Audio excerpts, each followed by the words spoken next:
নমস্কার বন্ধুরা, কেমন আছো?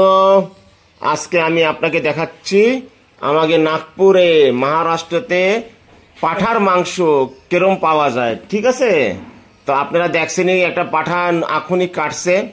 এ হলো পাটার পাও, পাটার মাথা আপনি দেখতে পারতেছেন বন্ধুরা। আর এই দেখেন একদম কাটা পাটা ফ্রেশ পাটা নিয়ে ওয়েট করা যাচ্ছে আর ওর পিস বানানো যাচ্ছে কি। তারপরে যেরকম কাস্টমাররা আসবে ওই হিসাবে তারপরে যে পিস ওকে লাগবে ওই পিস ওরা কাস্টমারকে কাটতে আর তারপর ওই হিসাবে ওয়েট করে তুলিয়ে দিয়ে দেবে। আপনাকে জন্য একটা জিনিস জানতে চাই, আপনারা কি আজকে মানে এখন আমাদের নাগপুরে পাঠার মাংস প্রতি কিলো হইল 850 টাকা। রেটটা একটু বেশি হাই হয়েছে, ডিমান্ড মনে হয় বেশি, তাই জন্য তো ওই হিসাবে রেটও অনেক বেড়ে গেছে। তো এইয়া হলো আমাদের নাগপুর মহারাষ্ট্রতে পাঠার মাংস কিরম কাটা যায়। আজকে আমি বাড়িতে 3 পোয়া মাংস আনছি আর আমি আমার পরিবার উপরে আমরা ভালো মতন মাংসটা এনজয় করছি। Very good friends, thank you so much.